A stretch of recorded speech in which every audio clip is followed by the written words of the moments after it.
So what I ended up doing, like you can see all the scribbles on the paper here. You know, I had like 3 Heroes of Oxid Ridge to start, 4 Colts, 4 Stagger Shocks.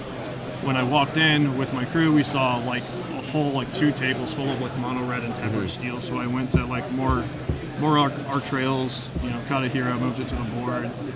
Just to make room for some random other cards that I wanted. Put another arc trail on the board, move a hero to the board just to make sure I could shore up some matchups, especially with Callblade with the hero. So. Was there any particular matchup that you didn't want to face that you managed to avoid in the tournament? Or like Splinter, like I didn't get a chance to play Splinter Twin. I know it's rough for me. Like I can race, but you know, they can easily combo out just as fast. So. That matchup, and I guess like Rugpod.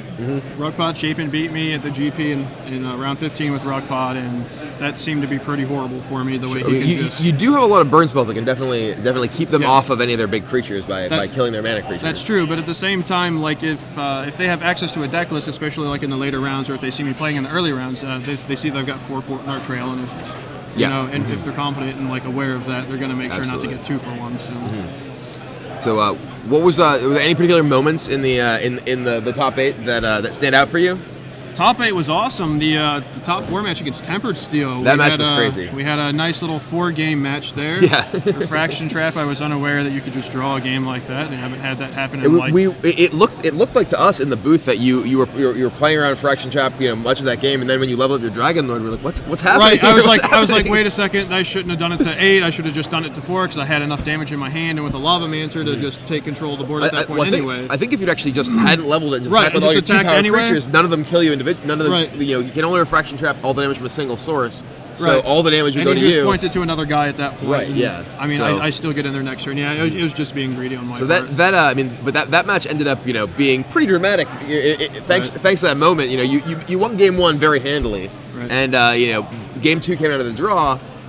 Your opponent came back and won game 3. Then game 3 4 just smashed me. Game 3 he had pretty much the perfect draw. Right. And then in game 4. You know, it really was going back and forth. It looked like he might be able to take control once he drew that Tempered Steel. Right. You know, he had you on 7 poison at the end with you know, a pair of Inkmoth Nexus. And he actually he missed an attack with it too, that was something we were looking at in the booth when he chose to hold back his Inkmoth Nexus. Right.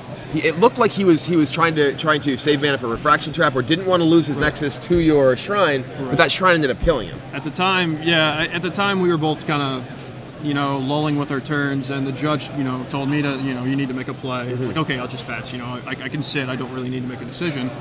And he started, you know, tanking as well, and the judge told him that, you know, he needed to make a decision as well, and he's just like, okay, I'll pass back. And at that point, I was like, okay, I've got it. You know? Yeah.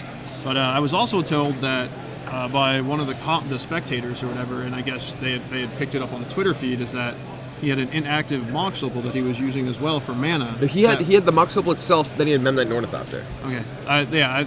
They were saying during one of the games that there was a point at he was using like Mox Opal when he only had like 2 artifacts in play. So like I didn't catch it and the judge didn't catch it. That wasn't something that we saw. I know toward the end of the game, someone mentioned something about him using the mana from the Mox Opal that he didn't have, but he did have the mana cast at that point, I believe. Yeah, like I thought about that and I was like, well, that doesn't seem right, because I mean I know he had men on the board pretty much like every game to where it really didn't matter with that. So. But yeah. So are you going to be playing the Legacy event as well? No, I'm probably just gonna sit around and watch my buddies draft. They've got some pretty stellar decks.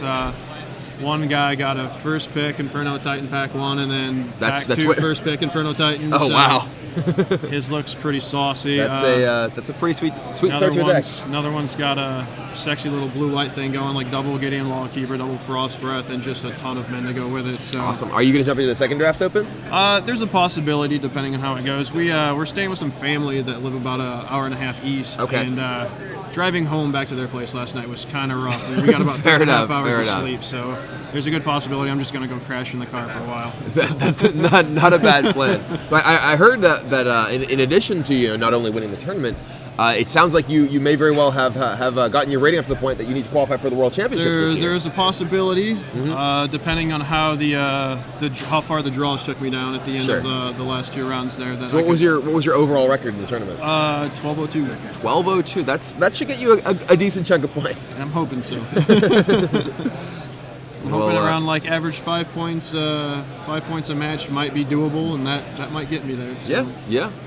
Excellent. Well, congratulations again. Awesome. Thank you much. Very well done. Thanks for coming in and talking to us. Thank you. Cool.